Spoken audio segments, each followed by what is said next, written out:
A goodbye letter. Dear victim, well, wasn't that the roller coaster ride? Don't look so miserable. At least you are getting a letter. The last four never got anything at this stage. I just disappeared, and the first they knew that I was no longer interested in them was when they saw me parading my new acquisition. Still, they brought it on themselves, or at least that is what I keep telling myself, because after all, nothing is my fault, is it? So, here is your letter. Yes, this is a Dear John letter, a missive designed to tell you that our entanglement is now at an end. For now, more on that later, and that I am now romantically involved with somebody else. Just as an aside, did you know that they originated from letters sent to soldiers by their unfaithful wives? Yes, brave Johnny was out there fighting the good fight, whilst his missus was shacked up with Johnny come lately. She decided that rather than wait for Johnny to come home from the front, she would choose Johnny come lately, who was stationed in her hometown. Seems our kind did not even suspend operations because of World War II. Anyway, I digress. Yes, this letter is to tell you that you and I are no more. The simple reason is you are of no use to me anymore. I know it seems damned unfair, but my needs are all that matter, you see. You gave it a good shot. I will give you that, I suppose.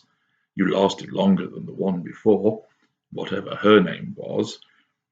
Something to be proud of, isn't it? There haven't been many who have held on to me as long as you have. I know, in between the tears and the confusion when you read this letter, you'll be wondering why on earth have I done this, after everything that you have done for me. You see, it is exactly that kind of selfish thinking that put a hex on you and me. If you had spent more time thinking about me and my needs, then we wouldn't be in this position.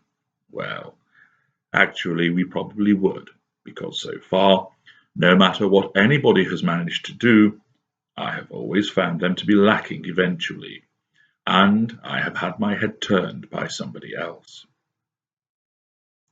It always seems to happen, and it cannot be my fault, can it? I don't do anything wrong. I mean, I chased you, made you feel special, and did all the tickling and hair twirling and sweet nothings. You got a good time, come on. You have to admit it. Oh, I know things went sour afterwards, but I have already written to you about that. Do you have to go on about it? There you go again. Me, me, me. Never a thought for how I might feel. Have you any idea what it is like needing to rely on someone else to validate your existence? Oh, you do? Well, that makes it worse, actually. If you do know, why didn't you do something about it? Anyway, I don't have the time to go into all of that now. I dare say you are wondering why I have chosen someone now, rather than try and work things out with you, or at the very least agree to an amicable split before looking for a new victim. Well, it is a fair question, I suppose. I have had the new person lined up for a while. You weren't doing it for me anymore, and I had to make sure my needs were met. So, whilst you waited for me to come home, dinner in the oven, or dealt with the children again on your own, as I was away on a business trip, I was busy choosing her and seducing her. She is a right cracker, going to give me lots of emotional attention, better than you ever did. Oh, don't start with the tears. No, actually carry on. That makes me feel better when you cry. I could list all the things that she is and which you are not, but I cannot be bothered to do it now. I'm too excited about spending time with my new partner.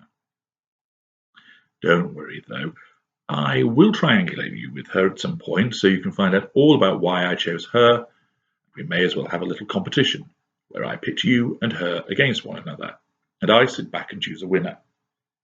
That's what you do when you are as brilliant as me. So we can save all of that analysis for another time. I've left you with a load of debt. Nothing to do with me, as everything is in your name, but I suppose it will give you something to concentrate on, alongside wondering what has just happened. I am going to take a few household items too. They are mine after all, and I need to make sure my new home has everything.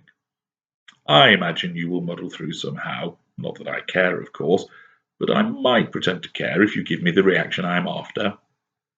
I dare say you think I'm a cold-hearted and callous bastard. But you have to understand, this is your fault, and not mine.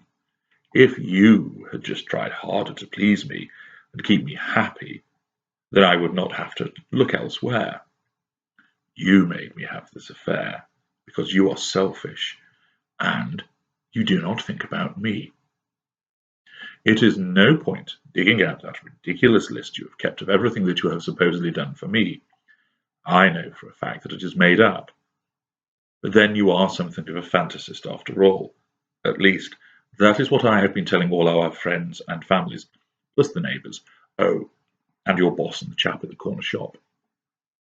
Well, I am not having you spreading lies about me by saying I have gone off with some young bit of stuff, leaving you in a half-empty house with no income, a load of debt, and the kids to look after.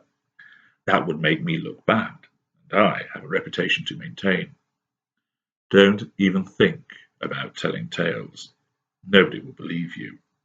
I have made sure of that, and I will see the kids when I can be bothered.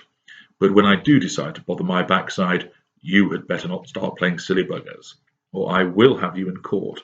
The judge and everyone else will know about your drink and drug problems. It is no good pretending you don't have them. I know you do, or at least I will make it seem like you do. Well, I think that is everything. I have left a few bits and bobs in case I want to come back and torment you by haggling over a toaster and that collection of coloured vinyl records.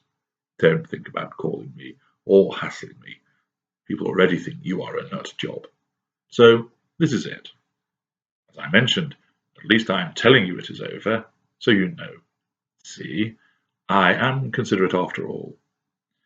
I would say goodbye, but it is more like au revoir, but when I say so. Thanks for nothing. Narcissist.